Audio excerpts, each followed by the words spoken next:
I know you've been very dynamically engaged with many art curatorial research and writing projects. Could you tell us a little bit more of your current projects, what you're doing at the moment that is exciting, anything that you'd like to share with us?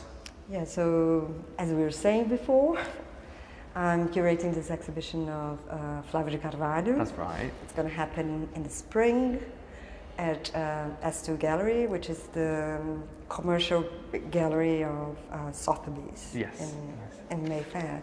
I mean, it's the idea is to give an overview of Flávio de Carvalho's practice, right. Because although he's, in my opinion, one of the greatest names of Brazilian avant-garde, he's virtually unknown outside of Brazil. Yes. I mean, so I think the idea is to give like a little bit of an introduction to his work to the London audiences. I'm also working on the London Art Fair, curating a small section dedicated to dialogues between Latin American and European art. So this is very interesting. It's a kind of, it's going to be a kind of mixture, like focusing on a younger generation of artists, but there's also, a couple of from both regions. From both regions. Right. But the idea is to create a kind of like seamless dialogue between their practices. So let's see how that works out. Oh, that's very interesting. And are you still writing a lot to contributing to publications? Because you used to write to Art Review and Frieze. And not as much to periodicals now. Yes. More to artists' monographs, and I'm focusing more on kind of like monographic works by artists. Yeah, monographic works, like longer essays. And as a historian, what would you be doing? Yeah, I guess kind of like a midway between. Yes, a historian and curatorial, art historical type of. I mean, I'm not so academic. So. Right. Yes, you write as a curator, but also as a historian. I combine both worlds. Moving away a little bit from Latin American art, you wrote an article to Art Review, which was publishing in 2017, on the Norwegian Congolese artist Sandra Mujinga. So I actually got to know her through you. And I actually fell in love with her work. She's amazing. She's incredible. Yeah. And the way she portrays herself and her body identities, the body politics, and how she depicts that on social media. So that's what this next question is about. What are your thoughts on digital platforms to produce art? Is it just another medium? Because what I'm sensing at the moment by looking at people on Instagram, for instance, is that they're not only using Instagram as a platform to show their portfolio of work, but some of them actually producing unique works of art just for that platform, whether it's just a photo, but that says a lot, very abstract. So what are your thoughts on it? To be very honest, I'm not interested in technology. We must have seen her Instagram. No, yes. Sandra Mujinga, she's totally. What she does with it. But I think, I don't think her work is interesting. Of course, it's totally intertwined with her use of the, the digital platform. But she does it in a very clever way, let's say. Yes. I don't think, to me, technological platforms are only platforms. Right. So they're just another medium, Right. And I mean, of course, they're a medium that's available now, and people are going to use it. Some people are going to use it brilliantly. Some people are going to make a mess of it. With huge mistakes with it. Because that's what I've noticed, particularly artists who do not have the support from galleries, who are not represented by a particular gallery, and do not have the means to show that work somewhere. They're using digital platforms to show that work, and sometimes to actually produce something new, and I'm finding it very interesting. Yeah, there's a very interesting artist from Rio, right? Like from the suburbs. Her name is, I think it's Aleta Valente, but her Instagram name is ex-Miss Febem. Right. And, you know, like her Instagram posts are totally hilarious, you know, like it's like... This is what I'm trying to get you know, at, a diary of daily life and like super fun and like... but I think, you know, it's certain people that can manage to do that. To do that. In an interesting way. Master that interestingly. Yeah. I think the platform itself is just another medium. Right. No, yeah. So you think it's another medium. You know, there's the artist Vivienne Kaku Dee, who is represented by Gentil Carioca now, and I love what her posts, and of course that's how I also get to, you know, unless I see it at a gallery or at a fair, I would see her on Instagram, and she posted the other day a picture. She was in India of, you know, a bit of blood of an insect against a piece of fabric. And that was just so abstract and minimal, and I just absolutely loved the messages that were loaded there, you know, within that post. So I think artists are using it quite cleverly to really show what they're doing, and quite interesting. We'll see how it's going to progress because technology is moving so fast. Yeah, you know, the reason why I'm being a bit grumpy about that is that in the 90s in Brazil, I don't know if you remember, but there was quite a lot of talk around like technology, art and technology. It was called like arte e tecnologia. Right. And, you know, like, it's really... You find it a bit daunting? Yeah, I find it when people use the medium just for the kind of like, you know, it's like prog rock, you know, like, I don't care if you can play the guitar, like, you know, like, your music sucks, you know? Well, I do have a personal problem with it to an extent, and I think, you know, let's be honest, we all have a narcissus inside us. It's part of human history. I mean, look at ancient Greek art. I mean, surely they would have been narcissistic to an extent, so depicting their own bodies and beautifully well, and excessively. But there's an aspect of social media that is sort of spreading a narcissism much more quickly. You know, people becoming very self-obsessed with their own image, and even some artists. You know, so everything's becoming very fragmented. To be an influencer? Influencer, I hate that term, but yeah, an influencer. An influencer. It's a job, it's a profession, right? I can't understand that. Once someone called me an influencer, I thought I was so insulted. Yeah, I'm also a bit skeptical about the whole thing. I think moving on up to the last question, and of course you're aware of what's happening in Brazil with the election of Jair Bolsonaro, the president-elect, who's going to become officially the president of the country on January the 1st.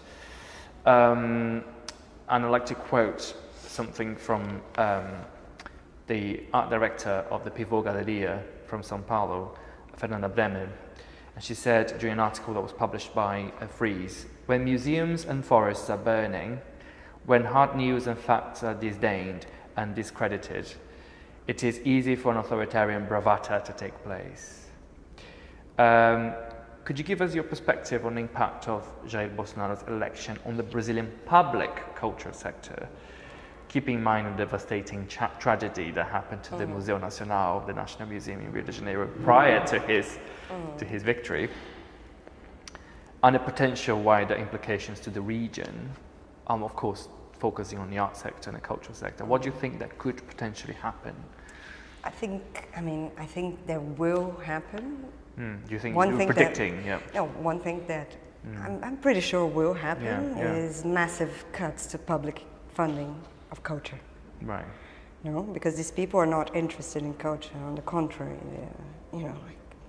they're determined to, wipe out culture. They believe the land, the earth is flat. Yeah. So, that's the kind of people we're talking about here. Yes. And, obviously that's going to have, severe consequences to the, public art sector. From museums, yeah.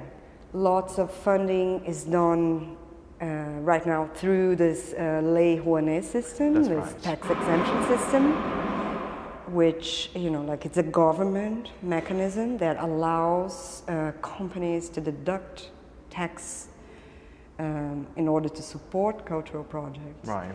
And there's been talk, like prior to the elections, like from his, you know, his party members that they want to, you know, end the lei Rouanet. So you think that's going to happen? Do you think that they're going to end it? Because they were up until now they've been really critical of it. I think there's going to be a fight, you know, because obviously you have like quite established museums, like let's say Pinacoteca do Estado, MASP, who have like very, you know, influential businessmen on their boards, who I don't think are going to let it happen like this. Right. And, you know, like people who have, you know, political power. Right, of course. Money comes from with political influence. But I think overall, there are going to be damages, and it can do a lot of damage in 4 years, especially in a country where the institutions are not so solid. You know, like they're beginning to, you know, some of them are beginning to get established. Yes. But if you look at the Museum of Modern Art in Rio, they were trying to sell a Pollock from their collection like 2 months ago because they're broke.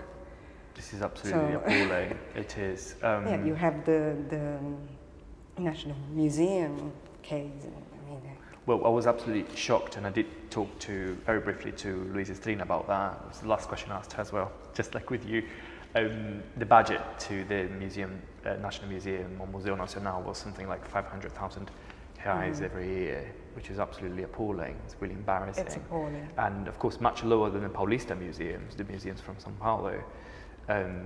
So for a museum that was founded during the imperial history of Brazil, that had an extraordinary collection, it really is a massive insult. Yeah, this museum, I mean, like not only this museum, but all the museums that are funded by the central government have been suffering a lot, and for a long time. Right.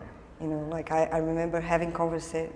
No, I went to a lecture by Paulo Herkenhoff, and this was probably 2001, and he had just resigned as the director of the National Library. Right.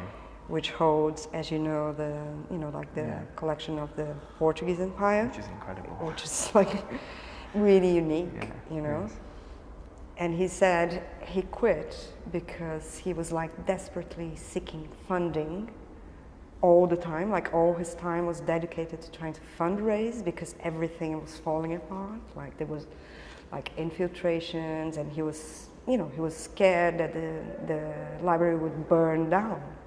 These are the words that he used, and this is like what, like almost 20 years ago. This is the problem has still persisted, and we've got to be fair. The Workers' Party and the governments, you know, both Lula and Dilma did not do much, particularly for the maintenance of these museums and these collections. I'm afraid to say, and it's likely that will get worse now. Yeah, they didn't, but the people before them. You know. Also didn't do it. Shockingly, I think from all the candidates, all the presidential candidates during the elections, practically no one had a cultural policy. This says a lot about what's happening. Yeah. And it would be lovely to get your views as well on the aspect of censorship, because I've been reading a lot about, you know, of course he has a huge support from religious, evangelical supporters within his, you know, his platform, political platform, and of course, you know, people who will be in the education department or culture department are likely to be people with very conservative social views. So, you know, gender studies, for instance, is something that might be eliminated. You know, exhibitions that might have themes linked to LGBTQ discourses might be censored. Are you afraid that this is going to be the kind of... I think this is going to get worse as well, because these people won, no?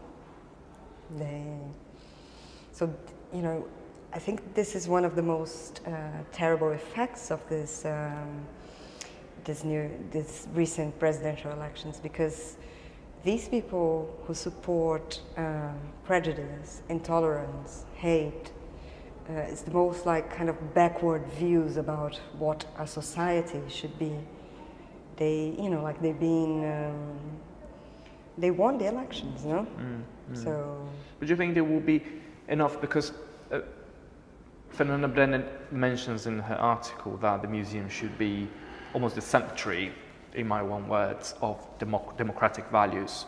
Yeah, they should. I would extend that to universities too.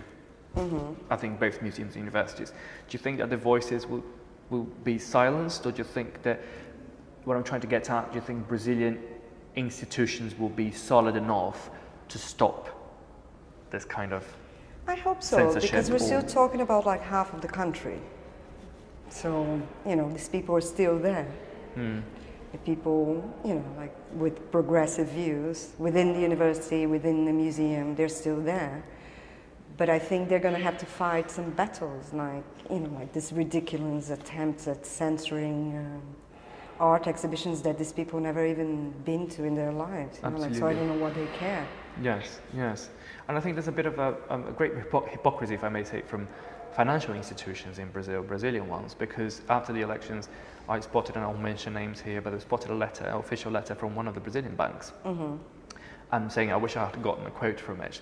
But I know the letter. You know the letter, right? I came across, I was absolutely, and I was protesting, campaigning on social media. I was just to all my friends, and as an institute, and it's saying that, you know, although this candidate has a very controversial socially conservative views, we welcome his victory because it will bring a new liberal agenda to the country. Exactly. And the letter was all about praising his policies for the country. And first of all, I thought it was very inappropriate for a financial institution to send these letters to its clients. To all the clients, yeah. In spite of the client's views, you know, it could have been a client who did not vote for the candidate, and it's terribly inappropriate to be that politicized.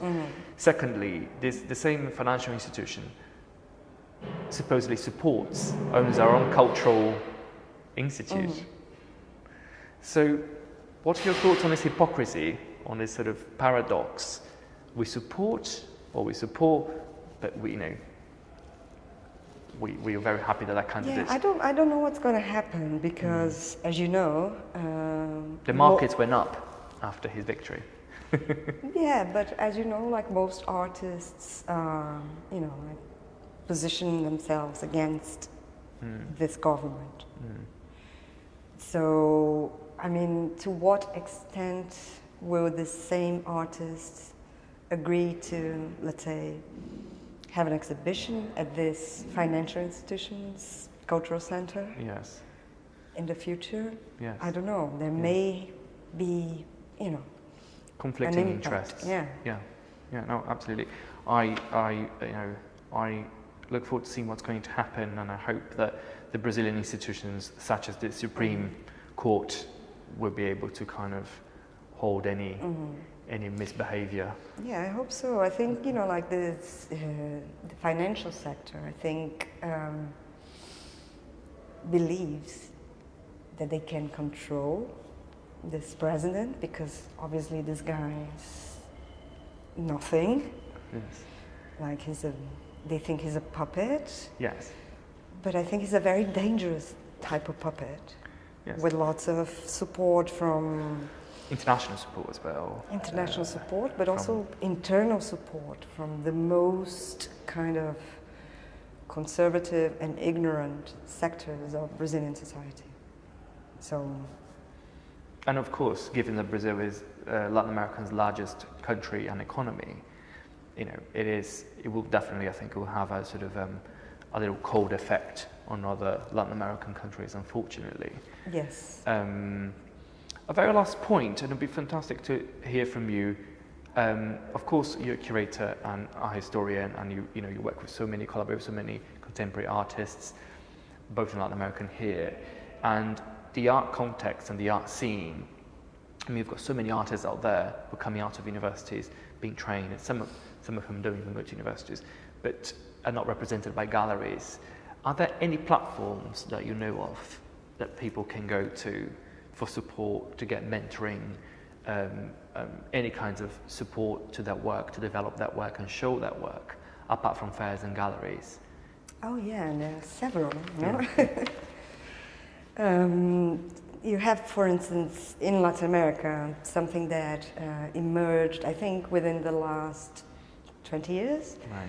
Are those independent study programs, which Right. are quite interesting for, like, let's say, an artist that just graduated and wants to, have a bit of go a bit more in depth in their own practices.